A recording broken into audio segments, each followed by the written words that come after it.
கொரிந்தியர் 9ஆம் அதிகாரத்திலே 3 பகுதிகள் இருக்கிறது. 1ஆம் வசனம் முதல் 18ஆம் வசனம் முடிய பவுல் அப்போஸ்தலன் ஊழியத்திலே அப்போஸ்தல ஊழியத்தை தான் செய்து வருகிறதையும் அந்த ஊழியத்து நிமித்தமாய் வருகிற எதிர்ப்புகளுக்கு அவர் பதில் சொல்லுகிறார்.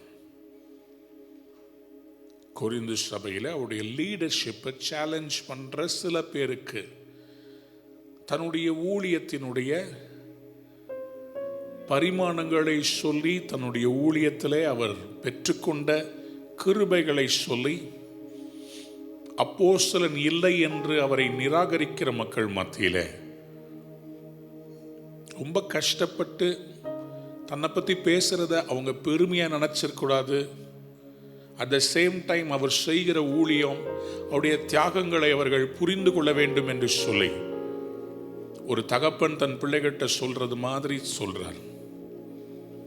19ஆம் வசனத்திலிருந்து பவுல் அப்போஸ்தலன் தனக்கு தேவன் கொடுத்திருக்கிற விடுதலையை குறித்து, the freedom that Paul uses, அதை குறித்து அவர் பேசுகிறதை பார்க்க முடிகிறது. 24ஆம் வசனத்திலிருந்து 27ஆம் வசனம் கர்த்தருடைய ஊழியம் செய்கிறவர்கள் தங்களுக்கு தாங்களே வைத்திருக்க வேண்டிய அல்லது வாழ வேண்டிய சுய கட்டுப்பாட்டை குறித்து அவர் பேசுகிறதை அட்ரஸ் பண்றதை பார்க்க முடியும். ஆக 1 கொரிந்தியர் 9ஆம் அதிகாரத்தை 3ஆக பிரிக்கலாம்.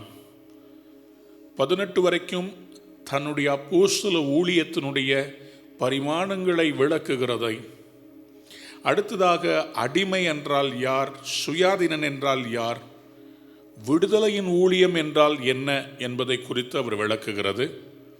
3ஆம் பகுதி சுய கட்டுப்பாடு, செல்ஃப் டிசிப்ளினோட கர்த்தருடைய பிள்ளைகள் விசுவாசிகள் செல்ஃப் டிசிப்ளினை அவர்களுடைய எவ்ரிடே லிவிங்ல பிராக்டிஸ் பண்ண வேண்டும் என்பதை குறித்து அவர் சில ஓமைகள் அல்லது சில அனெக்டோட்ஸை அவர் காண்பித்து சபையை வழிநடத்துகிறதை பார்க்க முடிகிறது. முதலாவதாக நாம் இப்பொழுது ஃபர்ஸ்ட் வசனத்தை வாசிக்க போறோம். 1 கொரிந்தியர் 9ஆம் அதிகாரம் முதல் வசனம். நான் அப்போஸ்தலன் அல்லவா, நான் சுயாதீனன் அல்லவா, நம்முடைய கர்த்தராகிய இயேசு கிறிஸ்துவை நான் தரிசிக்கவில்லையா, கர்த்தருக்குள் நீங்கள் என் கிரியையா இருக்கிறீர்கள் அல்லவா. பவுல் அப்போஸ்தலன் இங்கே தன்னுடைய the apostleship that was challenged by some people in Corinth. 1 கொரிந்தியர் 1ஆம் அதிகாரம் 1ஆம் வசனம். தேவனுடைய சித்தத்தினாலே இயேசு கிறிஸ்துவின் அப்போஸ்தலனாகும்படி அழைக்கப்பட்டவனாகிய பவுலும் சகோதரனாகிய சொஸ்தேனேயும். தேவ சித்தம், இயேசு கிறிஸ்துவின் அழைப்பு. பவுல் அப்போஸ்தலன் கொரிந்து சபைக்கு அவர் முதல் வசனத்திலே ஆரம்பிக்கிறார், என்னை கர்த்தர் அப்போஸ்தலனாக அழைத்திருக்கிறார். ஐவகை ஊழியங்களிலே 5 வகை ஊழியத்திலே அப்போஸ்தல ஊழியம் தலை சிறந்த ஊழியம். அப்போஸ்தலர்கள் யார்? இயேசுவை தரிசிக்க கண்டவர்கள். அப்போஸ்தலர்கள் யார்? அவருடைய சத்தத்தை கேட்டவர்கள். அப்போஸ்தலர்கள் யார்? இயேசுவை முகமுகமாய் கண்டவர்கள். அப்போஸ்தலர்கள் யார்? மற்ற எல்லாரையும் வழி நடத்துகிற தலைமைத்துவம் நிறைந்தவர்கள் அப்போஸ்தலர்கள். 12 அப்போஸ்தலர்களை ஆண்டவராகிய இயேசு தெரிந்தெடுத்து தம்மோடு கூட இருக்கும்படி ஆண்டவரே அவர்களை பிக் பண்ணி சூஸ் பண்ணார். யூதாஸ் காரியோத்து கர்த்தருக்கு விரோதமாய் அவன் பாவம் செய்து அவன் மரித்தபோது அவனுடைய இடத்தை நிரப்புவதற்காக சீஷர்கள் எல்லாரும் சீட்டு போட்டு அவர்கள் ஒரு நபரை தெரிந்தெடுக்கிறார்கள். ஆனால் அந்த நபருடைய பெயர் உங்களுக்கு ஞாபகம் இருக்கிறதா? அப்போஸ்தலர் நடபடிகள் 1ஆம் அதிகாரம் 26ஆம் வசனத்திலே நீங்கள் வாசித்து பார்க்கும்போது, பின்பு அவர்களை குறித்து சீட்டு போட்டார்கள். சீட்டு மத்தியாவின் பேருக்கு விழுந்தது. அப்பொழுது அவன் 11 அப்போஸ்தலருடனே சேர்த்து கொள்ளப்பட்டான். மத்தியா என்று சொல்லப்படுகிற இந்த அப்போஸ்தலனை குறித்து அல்லது அந்த 12வது இடத்தை நிரப்பின அந்த சப்ஸ்டிடியூட்டை குறித்து அதிகமாக நமக்கு தெரியவில்லை. இது மனிதர்கள் சீட்டு போட்டு எடுத்த ஒரு நபர். ஆனால் தேவனால் தெரிந்து கொண்ட ஒரு நபர் இருந்தார். அவர் கர்த்தருக்கு விரோதமாய் இருந்தார். கர்த்தர் அவரை தமஸ்கு பட்டணத்து வீதியிலே முகமுகமாய் சந்தித்தார். அப்போஸ்தலர் 9ஆம் அதிகாரத்திலே தமஸ்குவை பட்டணத்துடைய வீதியில போய்கொண்டிருந்த சவுலாக அன்றைக்கு இருந்த அந்த சவுலுக்கு முன்பாக ஒரு பெரிய வெளிச்சம். அதுல என்ன ஒரு ஆச்சரியம்னு சொன்னா, அந்த ஒளி அவனை சுற்றி பிரகாசித்து அவனோடு கூட அப்போஸ்தலனாகிய பவுலோடு கூட கர்த்தர் பேசினார். ஆனால் அந்த வசனங்களிலே நீங்கள் வாசித்து பார்ப்பீர்கள் என்று சொன்னால், ஆண்டவர் பேசினது பவுலுக்கு மட்டும்தான் கேட்டது. அருகாமையிலே இருந்த அவனோட கூட பிரயாணம் பண்ணின மனுஷர்கள் சத்தத்தை கேட்டாங்க, ஒருவரையும் காணவில்லை. அப்போஸ்தலர் 9:7 சத்தத்தை கேட்கிறாங்க, யாரையும் பார்க்கல. ஆனால் பவுலுடைய கண்கள் கர்த்தராகிய இயேசுவை கண்டது. கைகளை உயர்த்தி அல்லேலூயா சொல்லு. ஆண்டவராகிய இயேசு கிறிஸ்து இவரை செலக்ட் பண்றதுக்காக பர்சனலா ஒரு அப்பியரன்ஸ் கொடுத்து அந்த தமஸ்கு பட்டணத்து வீதியில நீ என் ஊழியத்தை செய்யணும், புறஜாதிகளுக்கு சுவிசேஷத்தை எடுத்துக்கொண்டு போகிற ஊழியத்தை செய்யணும். பேதுருக்கு கர்த்தர் அந்த அழைப்பை கொடுத்தார் கொர்நேலியு வீட்டுக்கு போறதுக்கு. ஆனா பேதுரு யூதர்களுக்கு பயந்து சில காரியத்தை செய்யாமல் இருந்தார். ஆனா பவுல் பயங்கர வைராக்கியம் உள்ள மனுஷன். கர்த்தருக்கு எப்போதுமே இந்த வைராக்கியமானவங்களை பிடிப்பார். பிடிச்சு எந்த வைராக்கியம் ஆப்போசிட்டா இருந்துச்சோ அந்த வைராக்கியத்தை தனக்கென்று ஆண்டவர் மாற்றி விடுவார்.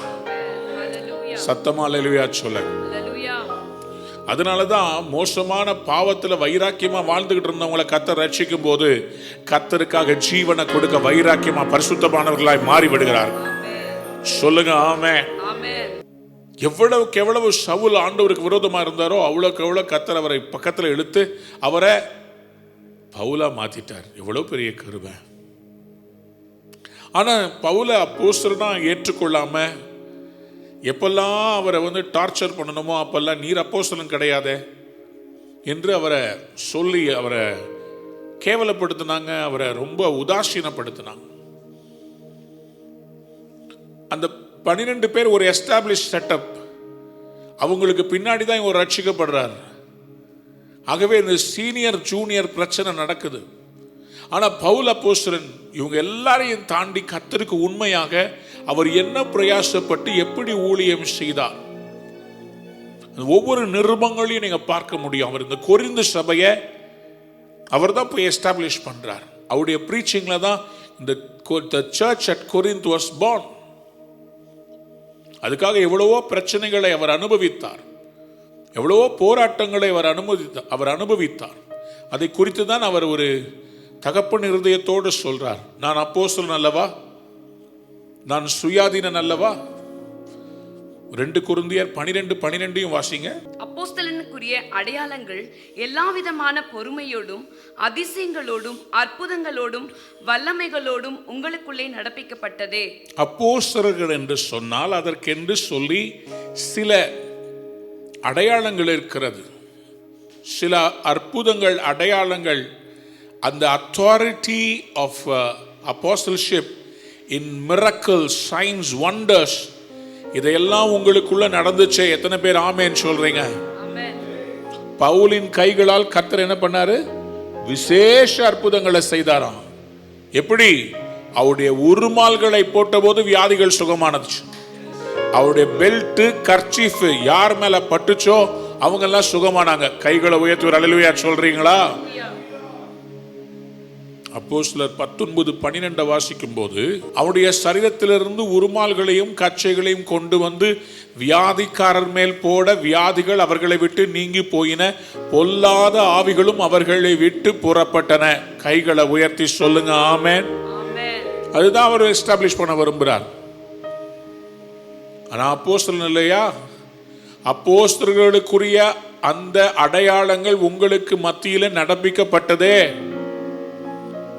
நீங்க பாத்தீங்களே, அடையாளம் நடந்துச்சு.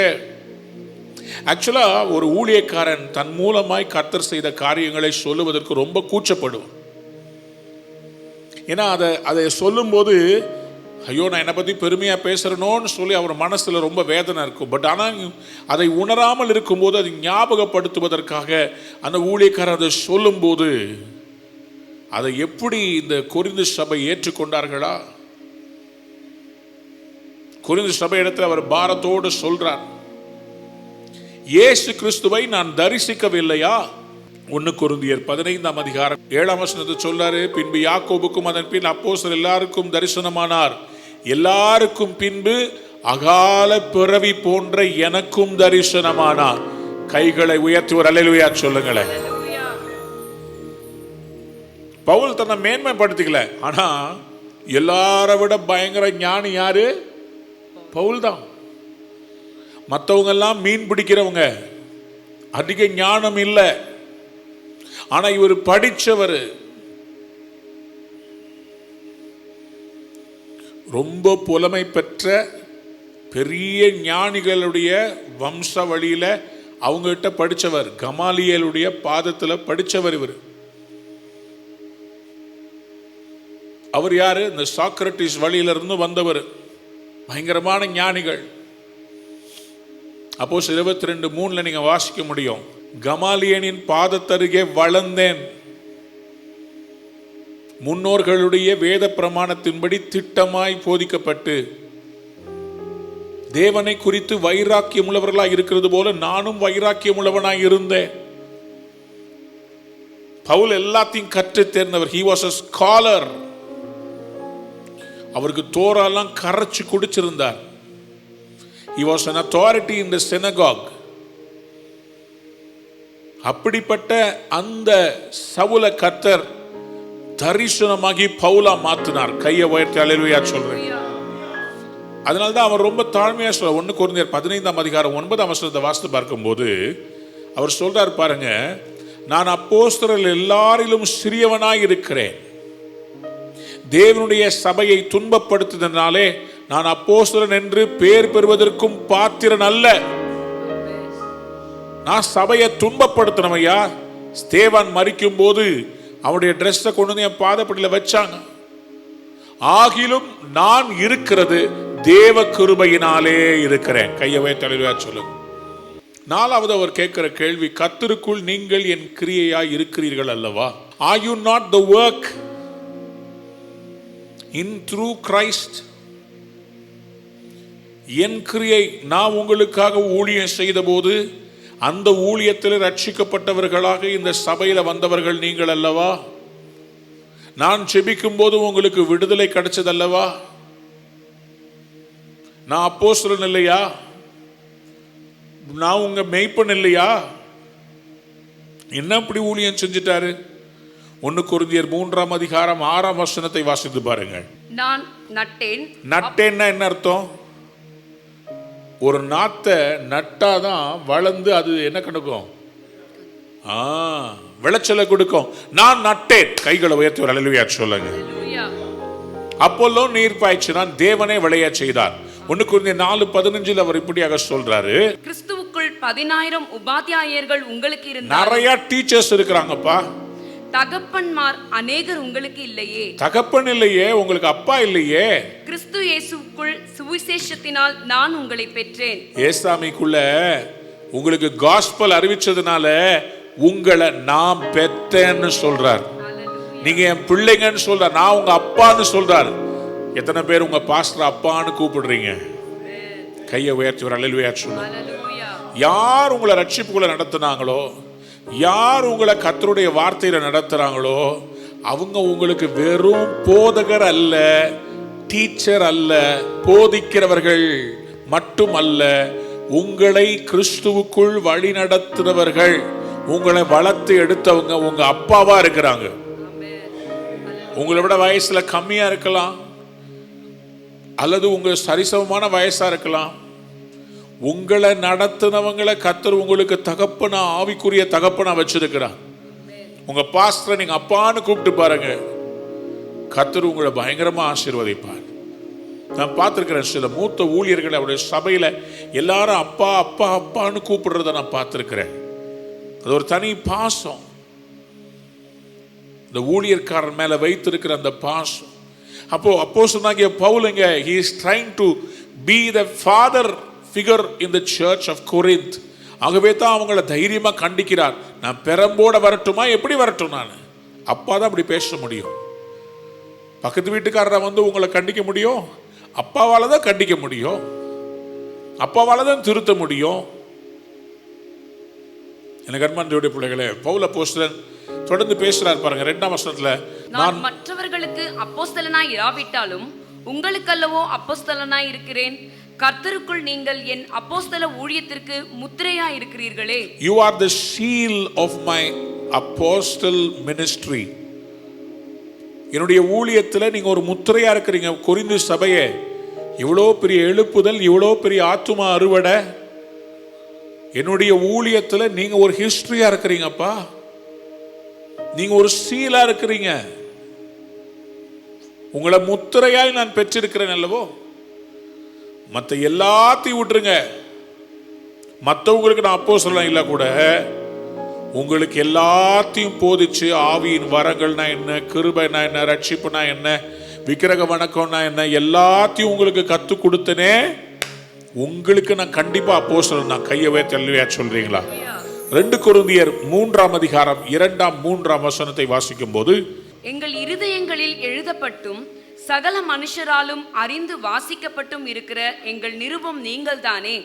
ஏனெனில் நீங்கள் எங்கள் ஊழியத்தினால் உண்டாக்கிய கிறிஸ்துவின் நிருபமாய் இருக்கிறீர்கள் என்று வெளியரங்கமாய் இருக்கிறது. அது மையினால் அல்ல, ஜீவனுள்ள தேவனுடைய ஆவியினாலும் கற்பலகையில் அல்ல, இருதயங்களாகிய சதையான பலகைகளேயும் எழுதப்பட்டிருக்கிறது. கைகளை உயர்த்தி ஒரு அல்லேலூயா சொல்றீங்களா? நீங்கள் எங்கள் நிருபம். நிருபம்னா என்ன? Letter. You are the letters. என்ன மாதிரி லெட்டருங்க? சாதாரண லெட்டர் இல்லைங்க. கையினால எழுதப்படுற, மையினால எழுதுற லெட்டர் இல்ல. உங்க இருதயத்துல கர்த்தர் எழுதியிருக்கிறாரே. இருதயங்களாகிய சதையான பலகைகளில் எழுதப்பட்டிருக்கிறது. You are our epistles. You are the epistle. தேவ பிள்ளையே, கர்த்தர் என்னைக்கு உங்களை ஒரு அப்போஸ்தலன் மூலமாக உங்களை மாத்துறாரோ, மற்றவர்கள் படிக்கத்தக்க நிருபமாக நீங்கள் மாற வேண்டும். எத்தனை பேர் புரிஞ்சுக்கிட்டீங்க? அவங்க மட்டும் ஒரு ஆமேன்னு சொல்லுங்க. கொரிந்து சபைக்கு எழுதப்பட்ட நிருபத்தை படிச்சு நம்மெல்லாம் இன்னைக்கு தேறுவது போல, உங்கள் போதகர் உங்களுக்கு படிப்பித்து கொடுத்த வார்த்தைகளை கேட்டு அதன்படி நடக்கிற நீங்கள் கர்த்தராகிய இயேசு கிறிஸ்து 21ஆம் நூற்றாண்டில் எழுதுகிற நிருபமாக உங்கள் வாழ்க்கை இருக்கிறது. You are an epistle. எழுதி வைத்துக் கொள்ளுங்க. இன்னைக்கு டேக்லைன் மாதிரி எழுதி வச்சுக்கோங்க. I am an epistle of God. I am an epistle of God. நான் கர்த்தருடைய ஒரு நிருபமாய் இருக்கிறேன். மனுஷர்கள் உங்க வாழ்க்கையை படிச்சுக்கிட்டு இருக்கிறாங்க. 1000 போதனை செய்தாலும் உங்கள் வாழ்க்கையை மக்கள் படிக்கிறார்கள். நீங்கள் யார், எப்படிப்பட்டவர்கள், கேட்ட சத்தியத்தின்படி நடக்கிறீர்களா இல்லையா என்பதை உங்களை பார்த்து மக்கள் அறிந்து கொள்வார்கள். ஏனால் நீங்கள் ஒரு நிருபமாக இருக்கிறீர்கள். கைகளை உயர்த்தி அல்லேலூயா சொல்றீங்க. உங்க பாஸ்டர் 1000 சொல்லி கொடுக்கலாம், ஆனா நீங்க உலகத்துல நீங்க போகும்போது எப்படி வாழ்றீங்க, எப்படி செயல்படுறீங்கன்றத பார்த்து சொல்லுவாங்க, உண்மையாகவே இவன் கர்த்தருடைய பிள்ளை. நீங்கள் எங்கள் நிருபங்களாய் இருக்கிறீர்கள். 4ஆம் வசனத்தை வாசிக்கும் போது, புசிக்கவும் குடிக்கவும் எங்களுக்கு அதிகாரம் இல்லையா? மற்ற அப்போஸ்தலரும் கர்த்தருடைய சகோதரரும் கேபாவும் செய்கிறது போல மனைவியாகிய ஒரு சகோதரியை கூட்டிக் கொண்டு திரிய எங்களுக்கு அதிகாரம் இல்லையா? பாருங்க, இவர் தன்னுடைய அதாவது தனக்கு எல்லா அதிகாரமும் இருந்தும் அதெல்லாம் இவர் எடுத்து பயன்படுத்தாம தியாகமான ஒரு வாழ்க்கை வாழ்ந்ததை இவர் சொல்லி காட்ட வேண்டிய நிர்பந்தம் இங்க இருக்கிறது. கொரிந்து சபை கிட்ட சொல்றாரு, மற்றவங்கள மாதிரி சாப்பிட்டுட்டு குடிச்சிட்டு இருக்கிறதுக்கு அதிகாரம் இல்லையா? எனக்கும் அப்படி வாழ முடியும்ல?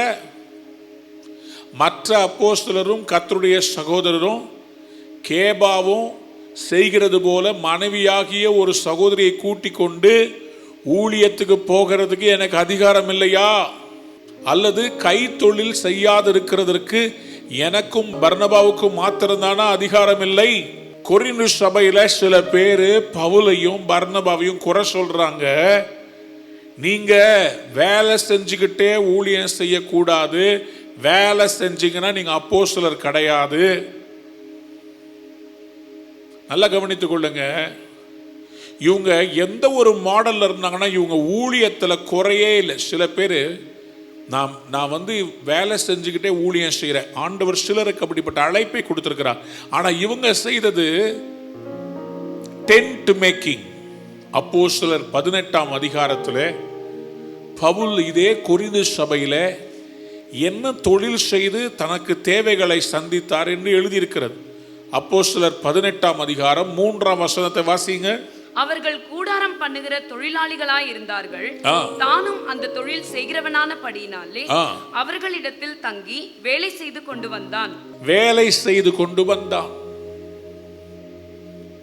Paul was a tent maker. He knew how to make tents. கூட சேர்ந்து வேலை செய்து தன்னுடைய கையினால வேலை செய்கிறாரு. ஏன்னா அந்த சபை ஒரு புதிய சபை. அந்த சபையிலிருந்து காணிக்கை இன்னும் வர ஆரம்பிக்கல, ஊழியம் இன்னும் பிஸி ஆகல, ஆரம்ப கட்டம், சபையிலிருந்து எதிர்பார்க்க முடியாது. ஆகவே இவருடைய அந்த ஊழியத்தில் தன்னுடைய கையினால வேலை செஞ்சு அதுல வர்ற பணத்தை வச்சு இந்த சபையை அவர் நடத்துறார். தன் தேவைகளை அவர் சந்திக்கிறார். அதை குறித்து அவர் பாரத்தோட சொல்றார், நான் என் கை வேலையினால நான் இதை செய்யறதுக்கு எனக்கு அதிகாரம் இல்லையாப்பா? நான் எனக்காகவா சம்பாதிச்சேன்? உங்களை பெத்தெடுக்கிறதுக்கு தானே. எங்களுக்கு அதிகாரம் இல்லையா? அவர் கம்பேர் பண்ணி கேட்கிறார். அதாவது பவுல் அப்போஸ்தலன் ஒரு பிரதிஷ்டையில வாழ்றார். எப்படின்னா, நான் கர்த்தருக்காக மட்டுமே வாழ விரும்புறேன். கையை உயர்த்தி அல்லேலூயா சொல்றீங்களா? அவர் சம்பாதிச்சது அவருக்கு சொத்து சேர்க்கறதுக்கு இல்ல. நிறைய பேர் பவுல் வேலை செஞ்சுக்கிட்டே ஊழியம் செஞ்சது மாதிரி நான் ஊழியம் செய்யக்கூடாதா? செய்யுங்க. ஆனா பவுல் வேலை செஞ்சு வர்ற எல்லா பணத்துல தனக்கு வீடு கட்டிக்கிட்டு நகை வாங்கிக்கிட்டு இல்லையே. பவுல் வேலை செஞ்சதுக்கு காரணம் அவர் கம்ப்ளீட்டா வேலை செஞ்சு கிடைக்கிற அத்தனை பணத்தையும் அவர் ஊழியத்துக்கு கொடுத்தார். அவர் full time businessman, full time ministry, முழு நேர ஊழியக்காரன், முழு நேரமா அவர் பிசினஸ்மேன், ரெண்டையும் சேர்த்து செஞ்சார். அவருடைய நோக்கம் எல்லாம் எனக்கு இது, நான் இந்த டென்ட்டை முடிக்கும் போது இதை விற்கும் போது வர்ற காசை வச்சு நான் போட்டு வாங்கணும், நான் அந்த ஊருக்கு போகணும், இங்கே போகணும், இங்கே க்ரூசைட் நடக்கணும், வர்றவங்களுக்கெல்லாம் சாப்பாடு கொடுக்கணும், இந்த கூட்டத்தை நடத்தணும். அவருடைய எண்ணம் ஏக்கம் எல்லாமே எனக்கு இதில் வர்ற வருமானம் ஊழியம் செய்யணும். அவருடைய எண்ணம் அதான் கேட்கிறார். ஆண்டவருடைய சகோதரர் இயேசு கிறிஸ்துவோடு இருந்தவர்கள், அவருடைய சொந்த சகோதரர் யாக்கோபை குறித்து ஒரு வேளை மென்ஷன் பண்றார் போல இருக்கு. கேபாவை பத்தி சொல்றார். பேதுரு தன் மனைவியோட சேர்ந்து ஊழியம் செய்கிறாரு. ஏன் எனக்கும் ஒரு பெண்ணை விவாகம் பண்ணி கொண்டு நான் இந்த உலகத்தின் சந்தோஷங்களை அனுபவித்து கொண்டு நான் ஊழியம் செய்யக்கூடாதா? ஏன்பா, நான் இருக்கிறதெல்லாம் கொடுத்துட்டு ஊழியம் செய்கிறேனே, என்னுடைய அருமை உங்களுக்கு தெரியலையா? அந்த பாரத்தோடு அவர் பேசுகிறத பார்க்க முடிகிறது. அப்போஸ்தலன் அல்லவா, இது எல்லாம் அனுபவிக்க எனக்கு அதிகாரம் இல்லையா? ரொம்ப பாவம் இல்லை? இந்த பவுல் அப்போஸ்தலன் மாதிரி எத்தனை ஊழியக்காரங்க இன்னைக்கு இருக்கிறாங்க? மிஷனரிமார்கள் இங்கே ஆலயங்களை வாங்கி இன்னைக்கு கொடுத்திருக்கிறார்களே, தேவாலயங்கள் உயரமான அந்த பினக்கிள்ஸ் வச்சு அருமையான ஆலயங்கள் இன்றைக்கு இருக்கிறதே. சிஎஸ்ஐல, லூத்தரன்ல, பேப்டிஸ்ட் சர்ச்சஸ், அதெல்லாம் எப்படி வந்துச்சு நினைக்கிறீங்க?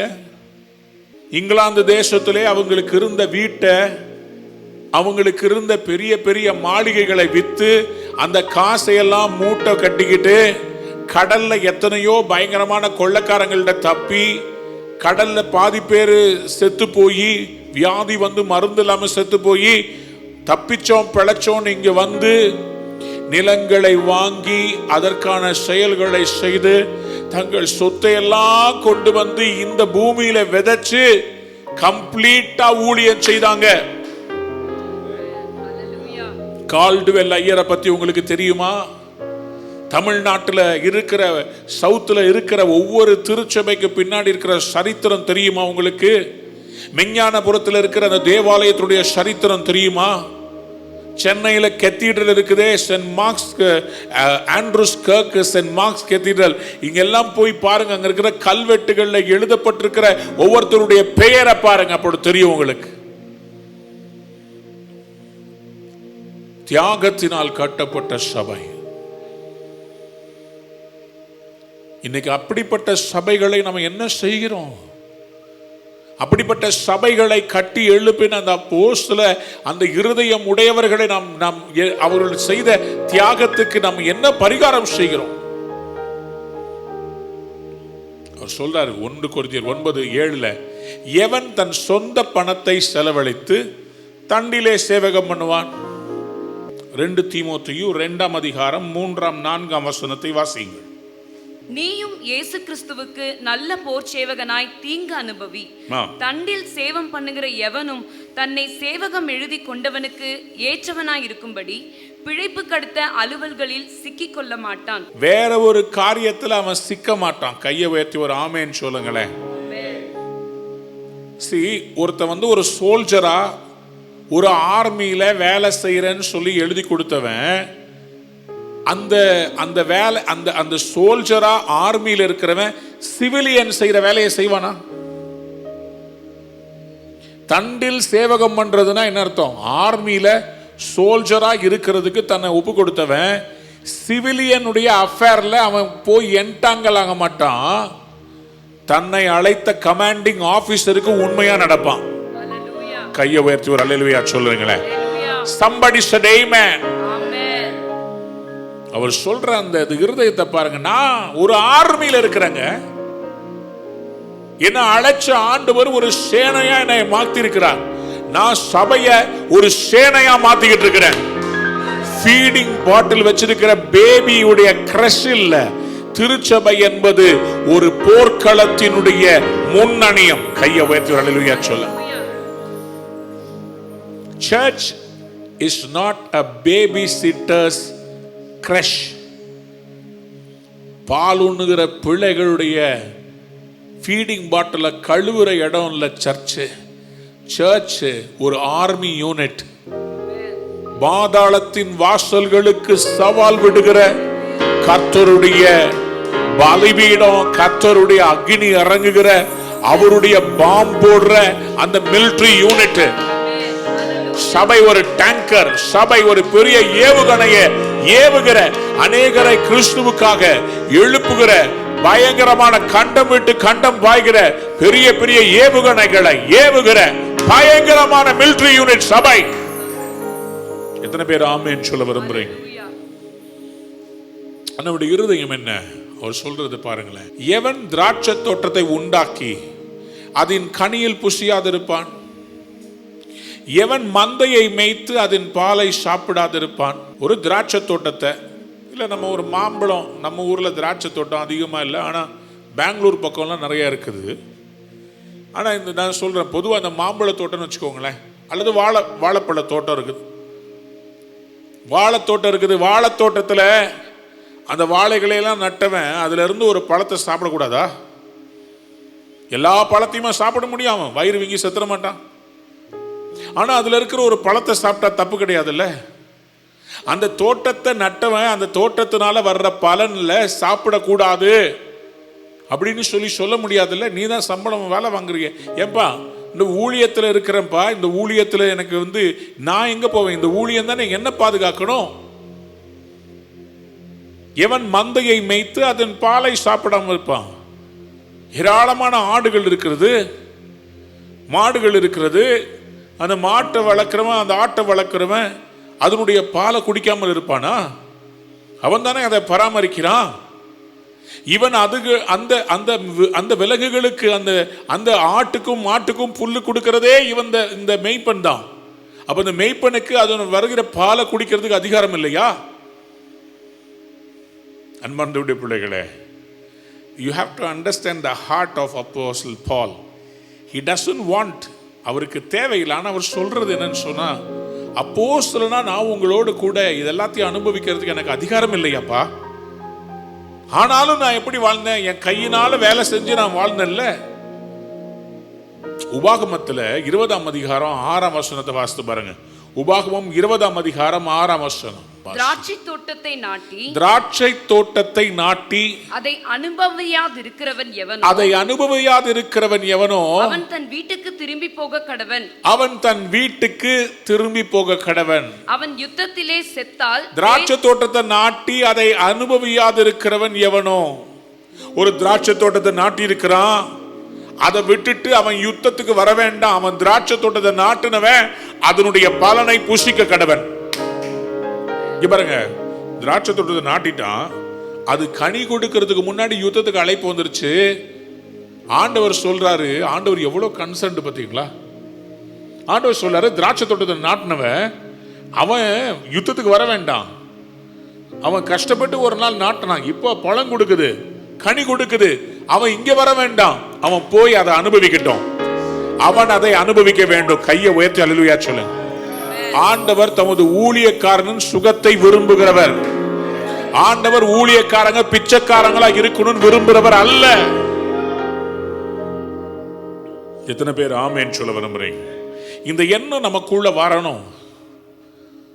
நீதிமொழிகள் 27ஆம் அதிகாரம் 18ஆம் வசனத்தை வாசியுங்கள். நீதிமொழிகள் 27ஆம் அதிகாரம் 18ஆம் வசனம். அத்திமரத்தை காக்கிறவன் அதன் கனியை புசிப்பான். அத்திமரத்தை காக்கிறவன் அதன் கனியை புசிப்பான். தன் எஜமானனை காக்கிறவன் கனமடைவான். கைகளை உயர்த்தி ஒரு அல்லேலூயா சொல்லலாமா? அத்திமரத்தை காக்கிறவன் அதன் கனியை புசிப்பான். உங்க சபை ஒரு அத்தி மரம். உங்க சபையை காப்பாற்றுகிற உங்களுக்கு அந்த சபையில் மூலமாய் ஆசீர்வாதத்தை கொடுப்பார். அதன் கனியை நீங்கள் புசிப்பீர்கள். கையை உயர்த்தி ஒரு ஆமென் சொல்ல. தன் எஜமானை காக்கிறவன் கனமடைவான். மொர்தெகாயை ராஜா ஏன் உயர்த்தினார்? ராஜாவை கொலை செய்யும்படி 2 பேரு ராஜாவுக்கு விரோதமாய் திட்டம் தீட்டினார்கள். மொர்தெகாய் அதை கண்டுபிடித்து ராஜாவுக்கு வெளிப்படுத்தி ராஜாவுடைய உயிரை காப்பாற்றினார். கர்த்தர் ராஜாவுடைய தூக்கத்தை கலைச்சார். உனக்கு இன்னைக்கு உயிரோடு நீ இருப்பதுக்கு காரணமே அந்த மொர்தெகாய் தான். அவனை கனப்படுத்து. நீங்க உங்க சபையும் உங்களுடைய போதகரையும் அவர் நிறைய நாள் உயிரோடு இருந்து ஊழியம் செய்ய வைப்பதற்கு நீங்க சபையாரா உங்க பாஸ்டருடைய ஜீவனை காப்பாத்துனீங்க. கர்த்தர் உங்களை கனப்படுத்துவார். எனக்கு தெரியல, பரலோகத்துல சபை ஊழியர்களை பாதுகாக்கிற, சபை ஊழியர்களுடைய அவருடைய குடும்பத்தை விசாரிக்கிற, சபைன்னு கிடையாது, எல்லா ஊழியத்தை தாங்குற தேவ பிள்ளைகளுடைய குடும்பத்தை கர்த்தர் நிச்சயமா பரலோகத்துல கனப்படுத்துவார், கனம் பண்ணுவார். The Lord will honor them. ஒரு அத்தி மரத்தை காக்கிறவன் அதன் கனியை புசிப்பான். எஜமானை காக்கிறவன் கனமடைவான். 1 கொரிந்தியர் 9ஆம் அதிகாரம் 8ஆம் 9ஆம் வசனத்தை வாசிக்கும் போது அவர் இன்னொரு காரியத்தை சொல்றார். இவைகளை மனுஷர் வழக்கத்தின்படி சொல்லுகிறேனோ, நியாயப்பிரமாணம் இவைகளை சொல்லுகிறது இல்லையா? எப்பா, நான் சும்மா வேர்ல்டியா பேசலப்பா உங்ககிட்ட. நியாயப்பிரமாணம் அப்படி சொல்லுது. என்ன சொல்லுது? போரடிக்கிற மாட்டை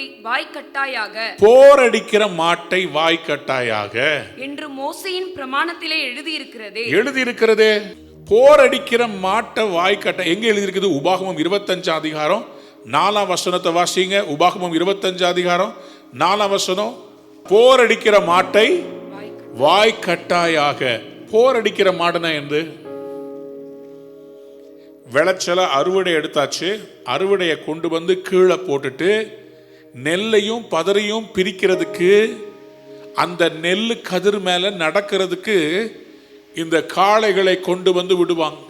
அப்போ இந்த காளைகள் என்ன பண்ணும், அந்த நெல்லை மிதிச்சு மிதிச்சு சர்க்கிளில் வரும். பார்த்துருக்கிறீங்களா? ஆலையில கொண்டு வந்து சமனான வெளியில கீழே கதிர்களை போட்டு மேலே சவுத்தில் நீங்கள் போனீங்கன்னா பஸ்ஸு போகிற அந்த ரோட்டு மேலே, தார் ரோட்டு மேலே அதை போட்டு வைப்பாங்க. ஏன்? அது போகும்போது இவங்க அடிக்க வேண்டியதில்லை. அந்த பஸ்ஸு மேலே போகும்போது அந்த பஸ் அந்த நெல் கதிர் மேலே ஏறும்போது பதரும் நெல்லும் தனித்தனியாக வந்துடும். எடுத்து இவங்க அப்படி புடைச்சாங்கன்னா பதறு பறஞ்சு போயிடும், நெல் முரத்தில் இருக்கும். அப்போ அந்த மாட்டை என்ன பண்ணுவாங்க, நடுவுல ஒரு இதுல கட்டிட்டு அது சுத்தி சுத்தி சர்க்கிளா நடக்கும். அது இந்த போரடிக்கிற மாட்டு. ஆனா அந்த போரடிக்கிற மாட்டை வாயை கட்டிட்டு சுத்தி சுத்தி நடன்னு சொல்லி வைக்க மாட்டாங்க. போரடிக்கிற மாட்டினுடைய வாயை கட்டாத, அது வேலை செஞ்சுக்கிட்டு இருக்குது. அது கொஞ்சம் சாப்பிட்டா தப்பு கிடையாது. ஏன்னா உனக்காக வேலை செய்யறாது, அதுல இருந்து கொஞ்சம் சாப்பிட்டா தப்பே கிடையாது. கையை உயர்த்தி அல்லேலூயா சொல்றீங்களா?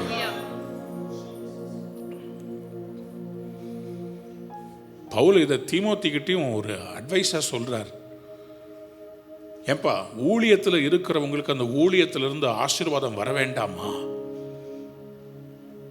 1 தீமோத்தேயு 5ஆம் அதிகாரம் 18ஆம் வசனத்துல இதே உவகமும் 5:24 அல்லது 1 கொரிந்தியர் 9ஆம் அதிகாரம் 9ஆம் வசனத்தை பவுல் கோட் பண்றதை நீங்க பார்க்க முடியும். வாசிங்க. 1 தீமோத்தேயு 5:18. போரடிக்கிற மாட்டை வாய்க்கட்டாயாக என்றும் வேலையால் தன் கூலிக்கு பாத்திரவானா இருக்கிறான் என்றும் வேத வாக்கியம் சொல்லுகிறதே. அந்த மாடு அதை சாப்பிடலாம்ல, அதே மாதிரி வேலையால் கூலிக்கு பாத்திரனாக இருக்கிறான் என்று வேதம் சொல்லுகிறதே. எனக்கு அன்பார்ந்தவருடைய பிள்ளைகளே, பவுல் அப்போஸ்தலன் அவருடைய எல்லாத்தையும் அவர் கர்த்தருக்குன்னு சொல்லி கொடுத்து அப்போஸ்தல ஊழியத்தினுடைய அச்சு அடையாளங்களை முன்மாதிரியே வச்சு போயிருக்கிறார். அவர் சொல்றார், the church is an army. எத்தனை பேர் ஆமென் சொல்ல விரும்புறீங்க? 1 கொரிந்தியர் 9ஆம் அதிகாரத்துல அவர் எவ்வளவு பாரத்தோட பேசுறாருன்றத பார்க்கணும். 10ஆம் வசனத்தை சொல்றார், நமக்காகத்தான் இதை சொல்லுகிறாரோ, உழுகிறவன் நம்பிக்கையோட உழவும், போரடிக்கிறவன் தான் நம்புகிறதில் பங்கடைவான் என்கிற நம்பிக்கையோடவே போரடிக்கவும் வேண்டியதே. ஆகையால் அது நமக்காகவே எழுதியிருக்கிறது. கையவே தெளிவா சொல்லுங்க. போரடிக்கிற மாட்டை வாய் கட்டாயாகன்னு சொல்றது, மாட்டுக்கு மேல கர்த்தர் அவ்வளவு பாரத்தோட சொல்றாரு நினைக்கிறீங்களா? பவுல் சொல்றாரு, மாட்டை குறிச்சு அப்படி சொல்றாரு. மாடு இல்லப்பா, வேலை செய்யறவன் கூலிக்கு பாத்திரனாக இருக்கிறான். வேலை செய்யறவங்க வேலைக்கு தகுந்த கூலி உண்டு. கர்த்தருடைய ஊழியத்தை உண்மையா செஞ்சா அதுக்குரிய ஆசீர்வாதங்கள் உண்டு. அது நமக்காகவே எழுதி இருக்கிறது. நான் ஒரு பயங்கரமான சீக்ரெட் சொல்றேன். இந்த சீக்ரெட்டை ஒவ்வொரு சபையும் புரிஞ்சுக்கிட்டா அந்த சபை ஆசீர்வாதமா இருக்கும். ஊழியர்கள் மனவேதனையோடு கூட ஊழியம் செய்யக்கூடாது. ஒவ்வொரு சபையினுடைய ஊழியர்களும் சந்தோஷமா ஊழியம் செய்யணும். அவங்க நல்லா ஜெபம் பண்ணி சந்தோஷமா வந்து உங்களை மன நிறைவோடு ஆசீர்வதிக்கணும். மலேசியா தேசத்துக்கு நான் போயிருந்தேன், சிங்கப்பூர் தேசத்துக்கு போயிருந்தேன். அப்போ அந்த சிங்கப்பூர்ல இருக்கிற ஒரு பாஸ்டர் என்கிட்ட சொன்னார், இந்தியர்களுக்கும் சைனீஸ்க்கும் ஒரு சின்ன டிஃபரன்ஸ் இருக்குதான். இந்தியன்ஸ் அவங்க ஒரு பாஸ்டரை பார்த்தா அந்த பாஸ்டர் அவர் ரொம்ப ஒன்றுமில்லாமல் இருக்கணும், அவர் நல்ல ட்ரெஸ்ஸு போடக்கூடாது, அவர் நல்ல காகனம் வச்சிருக்கக்கூடாது, அவரை பார்த்தா எவ்வளோ தியாகமான ஊழியக்காரர் என்று சொல்லுவார்களாம். ஆனால் சைனீஸ் ஒரு சபைக்கு போகும்போது அந்த சபையில் இருக்கிற ஊழியக்காரர் ஆசீர்வாதமாக இருக்கிறாரான்னு பார்த்துட்டு அந்த சபைக்கு போவாங்களாம். ஏன்னா அவங்களுக்கு கர்த்தர் எங்கள் ஆசாரியனை ஆசீர்வதிப்பது போல தான் எங்களையும் ஆசீர்வதிப்பாரு. எங்க ஆசாரியன் நல்லா இருக்கணும்னு சொல்லி அந்த ஊழியக்காரனை ஆசீர்வதித்து அவர் ஆசீர்வாதமா இருக்கிறது நிமித்தம் கர்த்தர் என்ன நிச்சயமா ஆசீர்வதிப்பார். எங்க பாஸ்டர் சந்தோஷமா இருக்கிறார், எங்க பாஸ்டர் ஆசீர்வாதமா இருக்கிறதுனால நாங்கள் ஆசீர்வாதமா இருப்போம் என்று சொல்லி அந்த பெருந்தன்மையான எண்ணம் உங்களுக்குள்ள இருக்குது. அதனால தான் சீன சபைகள் வளர்கிறது, தமிழ் சபைகள் உடைகிறது என்று சொல்லி சொன்னார். என்ன ஒரு மாற்று கருத்துல, ஏன்னா நம்முடைய பிலீஃப் சிஸ்டம் வந்து நம்ம we come from a theistic system. நம்ம வந்து நம்முடைய பாரம்பரியங்கள் ரூட்ஸ் எல்லாம் பார்த்தீங்கன்னா விக்கிரக வணக்கம். தியாகம்ன்றது ஊழியத்தில் கண்டிப்பா அவசியம். பவுல் அப்படிதான் சொல்றார், நான் தியாகமா தான் வாழ்ந்தேன், நான் தியாகமா தான் இருக்கிறேன், என் கையினால வேலை செய்கிறேன், நான் எனக்குன்னு காரு பங்களா வாங்கல. தேவ பிள்ளைகளே, இப்படிப்பட்ட ஊழியர்காரர்களை கர்த்தர் என்கரேஜ் பண்ணணும்னு ஜெபம் பண்ணுங்க. எத்தனை பேர் ஆமென் சொல்ல வரீங்க? இந்த கோல்டன் பிரின்சிபல் பாருங்க, 1 கொரிந்தியர் 9:11, இதை அண்டர்லைன் பண்ணிக்கோங்க. ஊழியர்கள் உங்களுக்கு என்ன கொடுப்பார்கள்? நீங்கள் அவர்களுக்கு பிரதியுத்தரமாக சபைக்கு, அவங்களுக்குன்னு சொன்னா சபைக்கு என்ன செய்யணும்? நாங்கள் உங்களுக்கு ஞான நன்மைகளை விதைத்திருக்கிற உங்கள் சரீர நன்மைகளை அறுத்தால் அது பெரிய காரியமா? கையை உயர்த்தி ஒரு அல்லேலூயா சொல்லுங்க. ஞான நன்மைகள், வேதத்திலிருந்து ஞானத்தை எடுத்து நாங்கள் உங்களுக்கு விதைக்கிறோம். ஞான நன்மைகளை பெறுறீங்க. விஸ்டம் விஸ்டம் விஸ்டம், கர்த்தருடைய வழி நடத்துதல், ஆவிக்குரிய வரங்கள், பூமியில எப்படி ஜெயம் எடுக்கிறது, தீர்க்கதரிசன வார்த்தைகள், ஒவ்வொரு மாதமும் கர்த்தருக்குள்ள நீங்கள் ஜெயம் எடுக்கத்தக்கதாக ஞான நன்மைகளை கர்த்தர் உங்களுக்கு ஊழியக்காரன் மூலமாய் கொடுக்கும் போது அவருக்கு பணம் கொடுக்க முடியாது சபைக்கு, அவருக்கு கர்த்தருடைய வார்த்தையை ஞான நன்மைகளாய் கொடுக்க முடியும். இன் ரிட்டர்ன் நீங்க என்ன செய்ய முடியும்? உலகத்தில் நீங்கள் பெற்ற நன்மைகளை, சரீர நன்மைகளை அவர்களுக்கு கொடுத்து பராமரிப்பது. பழைய ஏற்பாட்டில் நீங்க பாத்தீங்கன்னா அந்த ஆசாரியனுக்கு நிலத்தை பிரிக்கும் போது ஆசாரியனுக்கு கர்த்தர் நிலத்தை பிரிக்கல. லேவி கோத்திரத்தை பத்தி ஆண்டவர் சொல்றாரு, நானே அவர்கள் பங்கு சுதந்திரமா இருக்கிறேன். என்ன என்ன அர்த்தத்துல சொல்றாரு? ஏன் அவங்களுக்கு மட்டும் நிலத்தை கொடுக்கல? ஏன்னா அவங்களுக்கு நிலத்தை உழுகிறதோ பிசினஸ் பண்ணி அந்த அந்த நிலத்துல வந்து விளைச்சலை எதிர்பார்க்கிறதோ அந்த வேலையில கம்ப்ளீட்டா அவங்க என்ன கான்சென்ட்ரேட் பண்ணி எனக்கு ஊழியம் செய்யட்டும், மக்களுக்கு சேவை செய்யட்டும், இதுல அவங்க கான்சென்ட்ரேட் பண்ணட்டும். அவங்க பிழைப்புக்கு அடுத்த அலுவல்களை சிக்கிக்கொள்ள வேண்டாம். அவங்க என்ன கம்ப்ளீட்டா கான்சென்ட்ரேட் பண்ணி வரட்டும். நான் அவங்களுக்கு தேவனா இருப்பேன், அவர்கள் எனக்கு ஊழியம் செய்யறவங்களா இருப்பாங்க. அவங்களுக்கு சுதந்திரமா நான் எதையும் கொடுக்க விரும்பல, நானே அவர்கள் சுதந்திரம். எனக்கு அன்பனுடைய பிள்ளைகளே, ஆண்டவருக்கு ஸ்தோத்திரம். 2 பிள்ளைங்களும் மனைவியும் ஒரு நாள் என்கிட்ட ஏன் நமக்கு சொந்த வீடு இல்லைன்னு என்கிட்ட கேட்டதில்லை. ஏன்னா நான் அப்படிப்பட்ட ஒரு பிரதிஷ்டையில் வாழ்ந்துகிட்டு இருக்கிறேன். என்னைக்கு கர்த்தர் நமக்கு ஆலயத்தை கொடுப்பாரோ அதுக்கு பிறகுதான் நமக்கு ஒரு வீடு அப்படின்னு சொல்லி நான் வளர்த்து வைத்திருக்கிறேன். அதனால அந்த பிரதிஷ்டையில் ஓடிக்கிட்டு இருக்கிறோம் இன்னைக்கு வரைக்கும். சமீபத்தில் எங்களுடைய நாங்கள் வீட்டில் எப்படி இருக்கிறோன்றத நான் போடுறதுல என் பிள்ளைங்க, என் மகள் போட்ட போது அதை பார்த்துட்டு ஒருத்தர் கமெண்ட் எழுதியிருக்கிறார், நீங்கள் செய்கிற ஊழியத்தை பார்த்து உங்கள் வீட்டை பார்த்தா ரொம்ப ஆச்சரியமா இருக்குது, இப்படிப்பட்ட வீட்டில் இருக்கிறீங்க. ஆமாம், நாங்கள் வாடகை வீட்டில் தான் இருக்கோம், எங்களுக்கு இது வெக்கமே இல்லை. 15 வருஷமா ஒரே வாடகை வீட்டில் இருக்கிறோம்.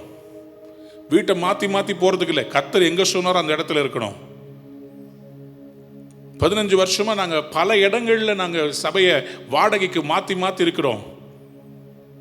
இடம் வாங்க முடியல. எங்க சபையில இருக்கிற மக்கள் எல்லாம் ரொம்ப அடித்தளத்திலிருந்து எழும்பி வந்து கர்த்தரை அறிந்து கொண்டு புறஜாதிகள் ரட்சிக்கப்பட்டு வந்து இன்னைக்கு தான் கர்த்தருக்குள்ள எழும்பிக்கிட்டு இருக்கிறாங்க. எத்தனையோ பணங்கள் வந்துச்சு, எவ்வளவோ சுவிசேஷ கூட்டங்களை நடத்தி, ஃப்ரீடம் போன்ற பெருவிழாக்களை நடத்தி நிறைய ஆத்துமக்களை சம்பாதிச்சிட்டோம். பரலோகத்துல நாங்க ரொம்ப ரிச்சா இருப்போம். பூமியில எங்களை பார்த்தா பிச்சைக்காரங்க மாதிரி தான் இருக்கும். பேங்க் மேனேஜர் கேட்டார், உங்க பேர்ல ஒண்ணுமே இல்லையா சார்? ஒரு சொத்து இல்லையா? நான் சொன்னேன், என் சொத்து இருக்குது. நிறைய ஆத்துமாக்களை கர்த்தர் பாடல்கள் மூலமா, செய்திகள் மூலமா ரட்சித்திருக்கிறார்.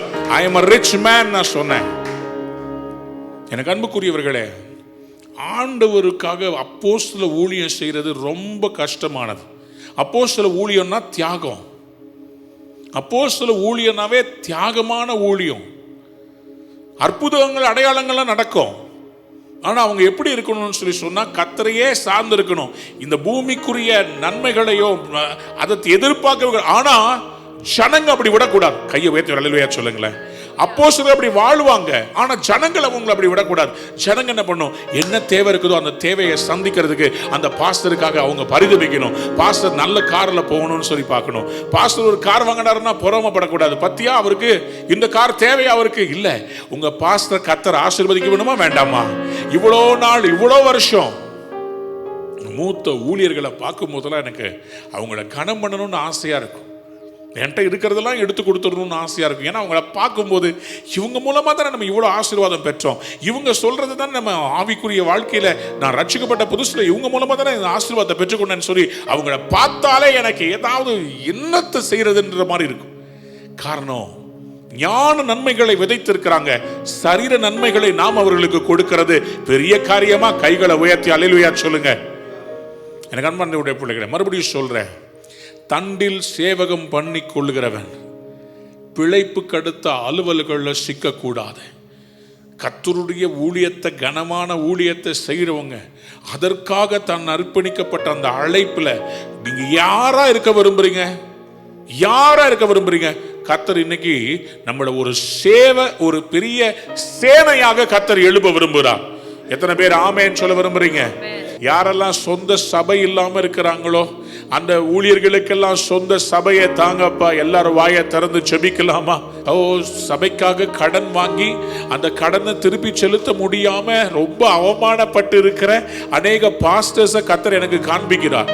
எல்லாம் கைகளை உயர்த்தி, ஆண்டவரே அந்த பாஸ்டர் சபைகளுக்காக எல்லாத்தையும் கொடுத்துட்டு ஒண்ணுமில்லாம அந்த கடனையும் திருப்பி கட்ட முடியாம, ஆண்டவரே இந்த பேண்டமிக் காலத்துல காணிக்கை சரியா வராததுனால ஆண்டவரே நான் திருப்பி கொடுத்துறேன் நம்பி சொன்னவங்க அதை திருப்பி கட்ட முடியாம வேதனையில் இருக்கிறாங்களே, அவங்களுக்கு எல்லாம் கர்த்தர் அற்புதத்தை செய்வீராக. சபைகள் மூடப்படக்கூடாது. சபைகள் வளர வேண்டும். சபைகள் பெருக வேண்டும். சபைகள் எழுப்ப வேண்டும். ஆண்டவரே ஷடதலப ரதனம சிகபதரப ரந்தனம ஷடலதியாந்தலப சிகே. இயேசுவின் நாமத்தினாலே ஆண்டவரே ஞான நன்மைகளை விதைத்த எல்லா ஊழியர்களுக்கும் சரீர நன்மைகளை கர்த்தர் தருவீராக. ஞான நன்மைகளை விதைத்த ஊழியர்களுக்கு சரீர நன்மைகளை தருவீராக. ஞான நன்மைகளை விதைத்த ஊழியர்களுக்கு சரீர நன்மையை தருவீராக இயேசுவின் நாமத்தினாலே. Thank you Holy Spirit. Thank you Holy Spirit. Thank you Holy Spirit. Thank you Holy Spirit. Thank you Holy Spirit. தேவ பிள்ளைகளே, அநேகர் இன்னைக்கு ஊழியத்துக்கு வருவதில்லை. ஒரு பெரிய கேப் விழுந்துட்டு இருக்கிறத நான் பார்த்துக்கிட்டே இருக்கிறேன். ஒரு ஆத்தும அறுவடை குறைஞ்சுக்கிட்டே வரதை பார்க்கிறேன்.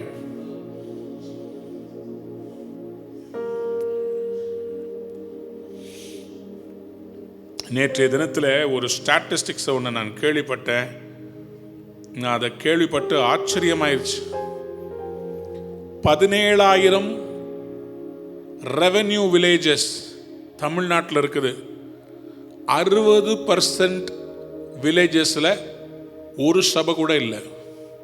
தமிழ்நாட்டில், வட இந்தியாவில் இல்லை, தமிழ்நாட்டில் 17,000 ரெவென்யூ கிராமங்களில் 10,000 கிராமங்களில் ஒரு சபை கூட இல்லை. புதுக்கோட்டை டிஸ்ட்ரிக்ட்ல 92% தாலுக்கால ஒரு சபை கூட இல்லையா.